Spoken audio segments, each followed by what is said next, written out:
Hello again, everyone. This is my first video in the series I'm going to be doing on the book of Revelation. The book of Revelation, if you're unsaved, can be a scary book. It can be a hard to understand book. So I'm going to try to do my best to explain it. And it has several quotes from Old Testament prophets. So we'll look at those prophets as we get into the chapters. But this part of the video, or of the series, is going to be just an introduction into Revelation. But before I get into it, I want to read 7 verses from an Old Testament prophet by the name of Micah.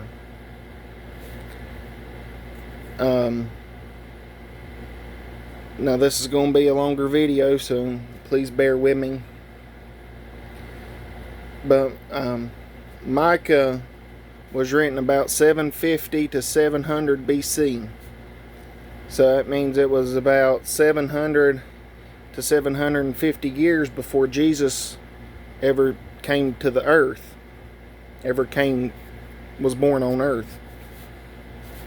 And it was about 900 years before John wrote the book of Revelation, wrote down the visions that he received. So what does all that have to do with Revelation? I want to read the first 7 verses of the book of Micah chapter 5, and it'll explain it. It says, "Now gather thyself in troops, all daughter of troops. He hath laid siege against us. They shall smite the judge of Israel with a rod upon the cheek. But thou, Bethlehem Ephratah, though thou be little among the thousands of Judah, yet out of thee shall he come forth unto me, that is to be ruler in Israel, whose goings forth have been from of old, from everlasting. Therefore he will give them up until the time that she which travaileth hath brought forth. Then the remnant of his brethren shall return unto the children of Israel. And he shall stand and feed in the strength of the Lord, in the majesty of the name, and they shall abide. For now shall he be great unto the ends of the earth. And this man shall be the peace when the Assyrian shall come into our land, and when he shall tread in our palaces. Then shall we rise against him 7 shepherds and 8 principal men.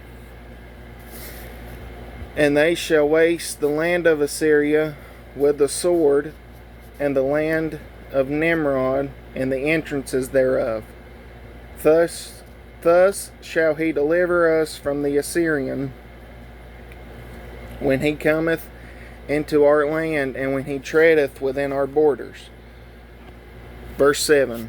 "And the remnant of Jacob shall be in the midst of many people, as a dew from the Lord, as the showers upon the grass, that tarrieth not for man, nor waiteth for the sons of men." Again, that was Micah chapter 5, verses 1 through 7. Verse 1, in Matthew 26:67, the people smote or smacked Jesus in the face. And it would be better if you had those 7 verses in front of you, so you can follow along with me. But in Matthew 26, they was tempting him, and they smacked him in the face and said, if you are the Son of God, prophesy to us and tell us who smacked you. Verse 2 is Christ being born in Bethlehem. Verse 3, in Isaiah chapter 66, God gave up Israel because they rejected him, and that's his own people rejected him. Verse 4, in Matthew 24:14, it says the gospel will be preached all over the world before Jesus comes back. And you look at the internet and all these platforms, you got YouTube, TikTok, Instagram, Facebook, it can reach places it never did before. So that, along with many other things coming to pass, Jesus is coming back quick. Verse 5 is talking about the peace treaty that the Antichrist will sign before turning on Israel. And again, we'll get into that, but he signs a peace treaty that's supposed to last 7 years, but halfway through he turns his back on Israel. And again, we'll get into that later, and I'll try to explain it better. Verse 6 talks about Jesus coming back with his armies, his heavenly armies, and destroying the kingdoms that the Assyrian or the Antichrist built in his time. The 7th verse is Jesus, after he destroys the Antichrist's kingdom, he's going to set up and rule his kingdom, and it will never be destroyed. So I just thought that was interesting, that nearly 1,000 years before John received the visions, and nearly 750 years before Christ was ever born, God gave Micah this prophecy that all this is going to happen. And I heard people say, when something is repeated, it's important. If you go to a job or anything and they repeat rules, it's probably because you should listen. But with all that, let's get into Revelation. Excuse me. So the word revelation comes from a Greek word, apocalypsis, or apocalypse. It means, the word revelation means to unveil or a disclosure. So again, like I said, Jesus had enough grace and mercy to reveal to us through John his plans for the future. If you look up, there's 2 definitions of the word apocalypse, and this comes from Google. It says the first being the complete final destruction of the world as described in the biblical book of Revelation. It says there's the second one is an event involving destruction or damage on an awesome or catastrophic scale. And again, we'll get into, there's a big war that's going to happen, and it'll basically destroy the world. There was a scientist one time, he said if we went into a nuclear war, it would destroy the world in 7 minutes. So you think with all this technology and everything going on, we're getting there. It's close.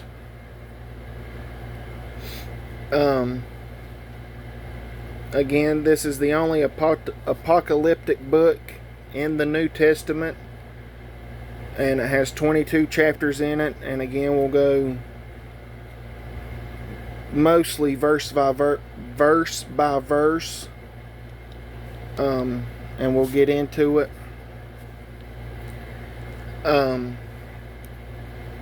So let's look at the author real quick. Again, it's John the Revelator.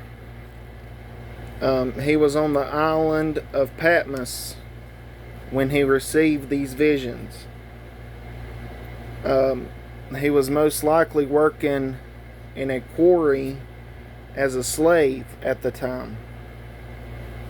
If you look at John's time,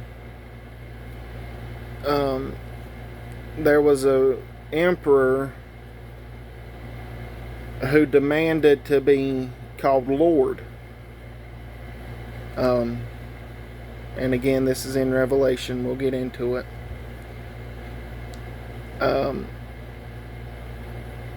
But he thought John was a threat to the empire. So it tells you how close John was to God, because he was promised that he wouldn't die until he got this vision from Jesus. And that's in John chapter 21, verses 21 through 23, if you want to look that up. But when the emperor thought one man would destroy the whole empire, that shows you how powerful God is. So we'll get into a little bit of John, his life. He was the son of Zebedee and the brother of James. His mother is Salome, which some people believe that was Mary's sister or Jesus' aunt. In Luke chapter 8, verses 1 through 3, Salome helped Jesus financially as he was traveling.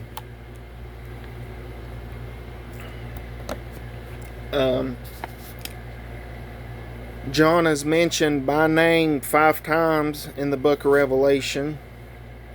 Chapter 1, verses 1, 4, and 9. Chapter 21, verse 2. And chapter 22, verse 8. He wrote this book around 95 to 96 AD.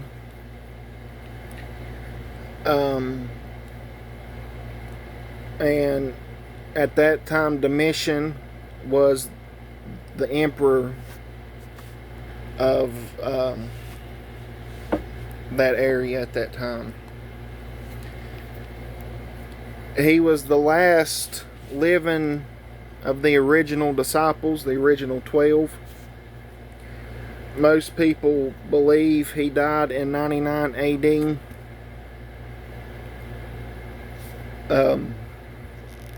Irenaeus and Clement is 2 early church fathers.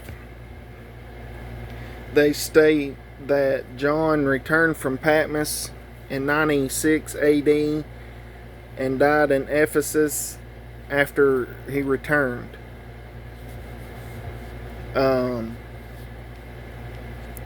In chapter 2 and 3 of Revelation, Jesus wanted John to write to the 7 churches of Asia,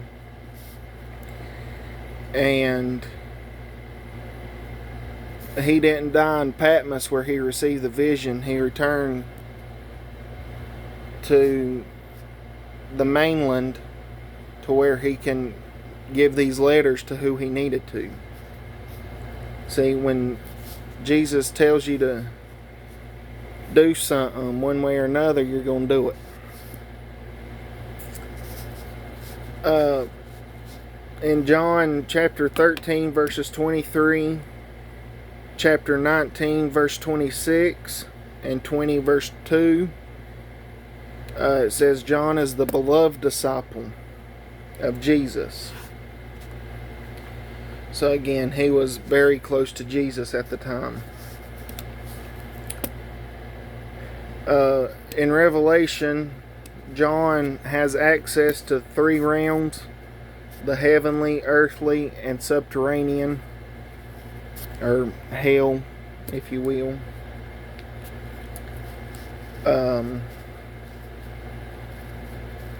The first chapter reveals Jesus as a priest. In the middle of Revelation, he is a judge. And then the final chapter, he comes back with his title, King of Kings and Lord of Lords. He is and will be ruling over 3 kingdoms: the kingdom of men in Daniel chapter 5 verse 21, the kingdom of heaven, Matthew 25 verse 1, and the kingdom of God in Revelation 12 verse 10. In Daniel chapter 12 verse 4, God told Daniel to shut up the words that is written in Daniel and to seal them until the time of the end. In Revelation 22 verse 9, Jesus told John not to seal up the books. Why is this? Because the time is at hand that the Lord is getting ready to come back. And he wants everyone to hear the prophecy of Revelation, whether they accept it or not.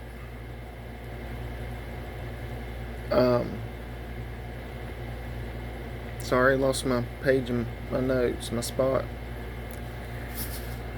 The layout and language of Revelation, it can be split up into 5 sections. Chapters 1 through 3 is the events of the whole church age. Chapters 4 and 5 is events in heaven. Chapter 6 through 19 is Daniel's 17th week, which again we'll get into. Chapter 20 is the millennium, and chapters 21 and 22 is the events of the new heaven and the new earth. Again, it has several quotes from Old Testament books. Perry Stone, a preacher, listed 7 in chapter 6 alone of Revelation. He listed 7 quotes that's from Old Testament books. So again, you can study Revelation by itself, but until you start to look again at the Old Testament and the book of Revelation, it's like a puzzle. You can't just have a few pieces with other pieces missing. You got to have the whole picture together. There are 10 subjects of prophecy covered in Revelation. I'll list those real quick. First one being Jesus Christ. He's the main subject of the whole Bible, the Trinity. In Genesis chapter 3 verse 15, we get the first mention of Jesus, and he's known as the seed of the woman at that time. The church, which is first mentioned in Matthew 16:18, It says, "And I say also unto thee that thou art Peter, and upon this rock I will build my church, and the gates of hell shall not prevail against it." Again, that was probably 1900 years ago, little more maybe. And the church, you go to every corner, there's a church. Now this isn't talking about the buildings. This is talking about the Christians, those who are saved and believe in Jesus as their Lord and Savior.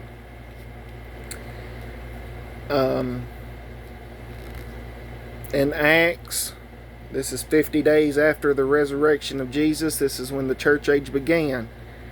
It's the day of Pentecost. And it doesn't end until the church is raptured out of here. The third thing is the resurrection and the rapture of the saints. The fourth thing is the Great Tribulation period, which is first mentioned in Deuteronomy chapter 4, when God said His people would be in tribulation. This talks about Satan and evil. It talks about the man of sin, or the Antichrist. The course and end of the apostate Christendom. The beginning, course, and end of the time of the Gentiles. Jesus said that Jerusalem will be overcome by the Gentiles until the time of the Gentiles are fulfilled. It talks about the second coming of Jesus. In Jude verses 14 and 15, which people believe that was written about the same time Genesis was. Enoch prophesied that the Lord cometh with 10,000 of His saints. And the last thing is Israel's covenant. In Genesis chapter 12, verses 1 through 3, God gave Abraham, which at that time was Abram, before his name changed, the first of 5 covenants, which God said He would fulfill in the book of Revelation.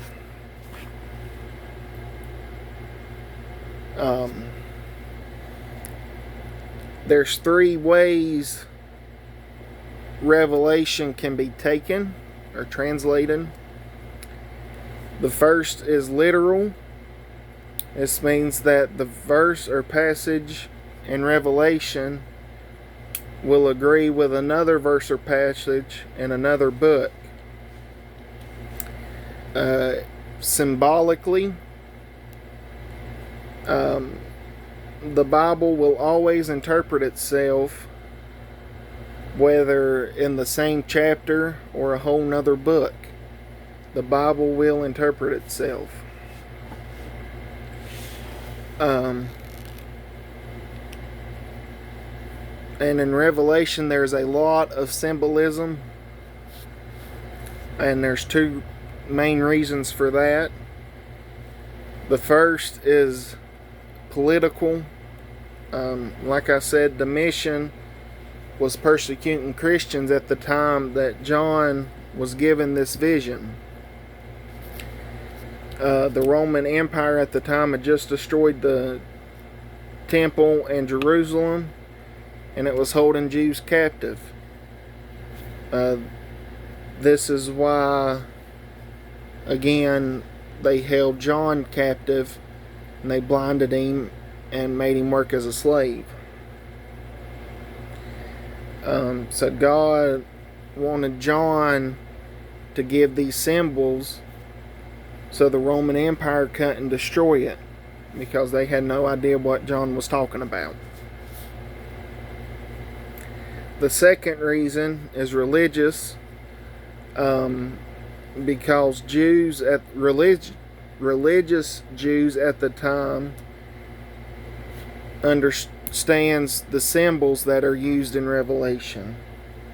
The 12 12 tribes at the time all had symbols they were familiar with. And the third way Revelation can be taken is an analogy, which is basically comparing something that is easily understood to a difficult passage to better understand the passage.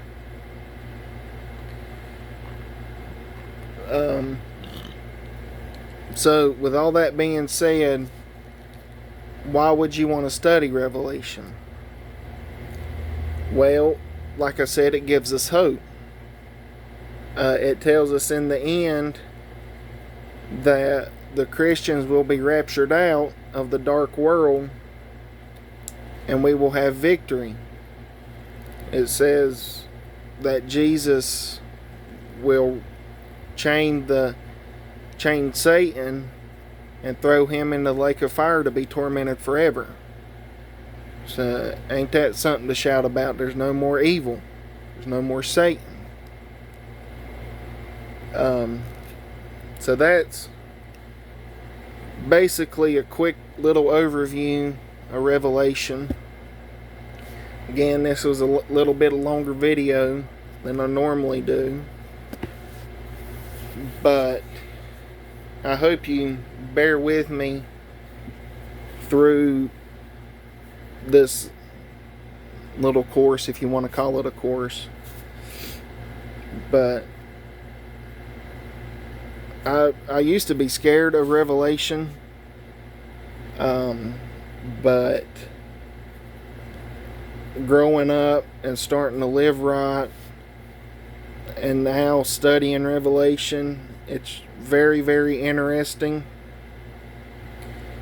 And another thing before I get off of here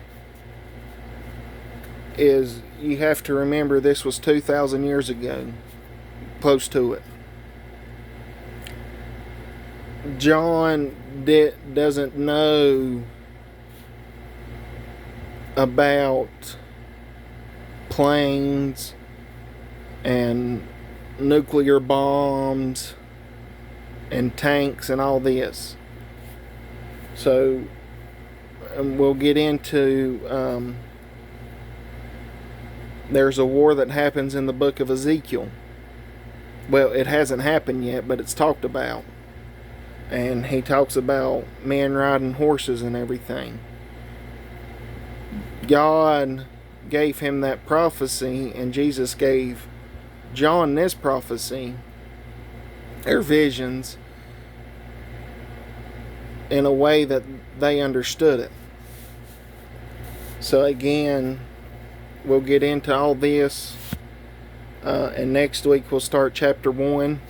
So if you want to read chapter 1, if you want to read the whole book of Revelation, by all means do it. But next week we'll start chapter 1, and I'll do my best to explain it the way I studied it out. Again, people can have different translations. This is just mine, and based on my studies. I'm not saying it's right or wrong, I'm just saying it's mine, and I love studying this out and teaching it. So please bear with me, and I hope you watch next week with Revelation chapter 1. Have a great rest of your week and great rest of your day, and God bless.